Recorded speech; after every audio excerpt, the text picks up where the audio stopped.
Bonjour et bienvenue. Aujourd'hui, nous nous penchons sur un sujet à la fois délicat et essentiel, un angle mort de nombreuses discussions sur la psychologie familiale, les filles de pères narcissiques. Récemment, en parcourant une librairie spécialisée en santé mentale, une observation m'a frappé. Les étagères regorgent d'ouvrages sur les filles de mères narcissiques, sur les enfants de parents émotionnellement immatures, et de nombreux mémoires poignants relatent les ravages causés par un parent narcissique. Pourtant, un vide subsiste. Il y a une absence notable de ressources dédiées spécifiquement à la relation entre une fille et son père narcissique. Cette omission n'est pas anodine. Au même moment, une femme s'est approchée de moi dans cette même librairie, me posant la question qui brûlait sur ses lèvres. Pourquoi ne trouve-t-on rien sur les filles de pères narcissiques? Cette réflexion est pour elle, et pour toutes celles et ceux qui se sont sentis invisibles dans ce silence.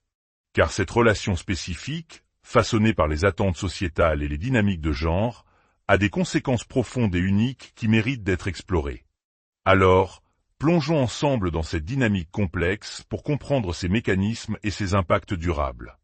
Pour commencer, il est crucial de rappeler qu'un parent narcissique, qu'il soit homme ou femme, inflige des blessures universelles à son enfant.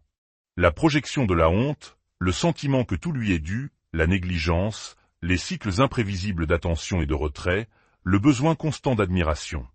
Tout cela est le lot commun. L'enfant apprend une leçon terrible. Il n'existe que pour satisfaire les besoins de son parent, et ses propres besoins sont, au mieux, une gêne, au pire, une source de honte. La manipulation, le gaslighting, le chantage affectif, le retrait punitif. Ces tactiques ne connaissent pas de genre. L'enfant est objectivé, utile quand il sert le parent, encombrant sinon. Pour survivre, il apprend soit à jouer le jeu du parent, à anticiper ses désirs, soit à se rebeller pour exister, avec toutes les conséquences que cela implique.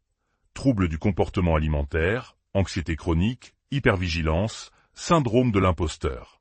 Ces cicatrices sont universelles. Cependant, lorsque le parent narcissique est le père et l'enfant une fille, des couches de complexité supplémentaires viennent s'ajouter. Dans beaucoup de nos cultures, y compris la société française avec son histoire patriarcale où le pater familia était la figure d'autorité absolue, le père est le premier modèle masculin. Il est celui qui, inconsciemment, établit pour sa fille le plan de ce que sont les hommes et de ce qu'est une relation avec eux. Un père narcissique crée un modèle profondément déformé. Sa fille apprend que les hommes doivent être apaisés, flattés, qu'il faut marcher sur des œufs en leur présence, et souvent qu'il faut les craindre. L'humeur sombre qui passe sur le visage du père peut glacer l'atmosphère de toute la maison.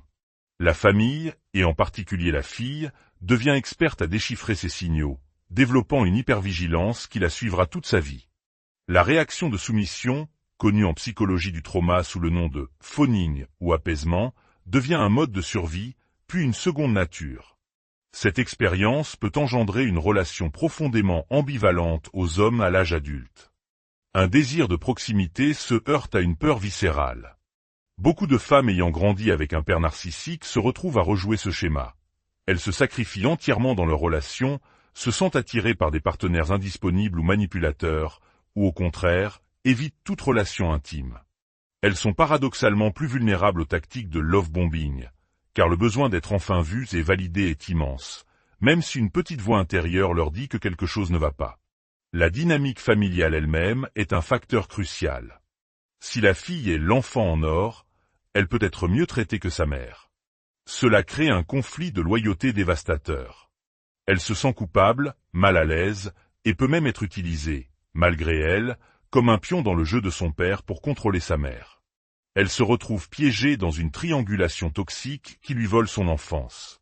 Si, au contraire, elle est le bouc émissaire, elle portera le poids de toutes les frustrations de la famille. Dans le cas d'un divorce, la situation peut être encore plus complexe.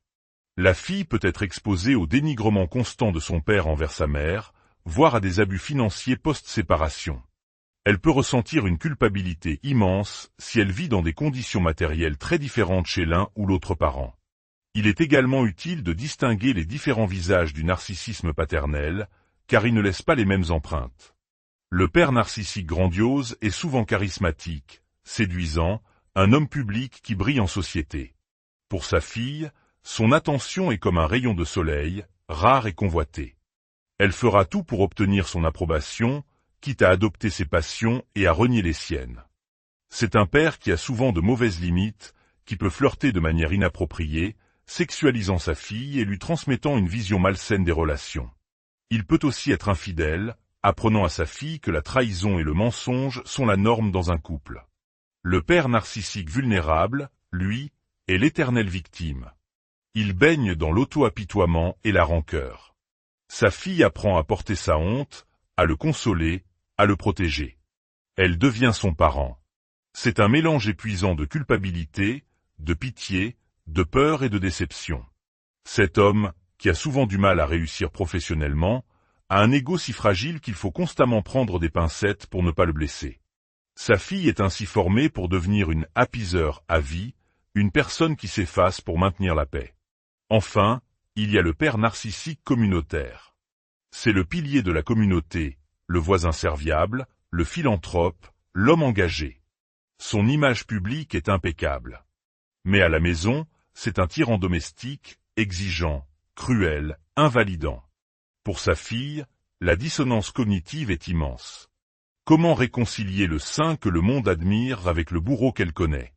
Elle peut en venir à douter de sa propre perception, de son propre jugement, ce qui la rendra incapable, à l'âge adulte, de reconnaître les signaux d'alarme dans une relation. Quel que soit le type, le résultat est souvent le même. La fille d'un père narcissique se retrouve dans une impasse. Elle est tiraillée entre un désir ardent de réussir pour enfin être reconnue par lui, et un sentiment paralysant d'être une imposture, rongée par l'anxiété et le doute. Le chemin de la guérison est possible, mais il est exigeant. Il commence par l'acceptation radicale que le père ne changera jamais. Il faut faire le deuil, non pas de l'homme qu'il est, mais du père qu'on aurait dû avoir, du père aimant et protecteur qui a manqué.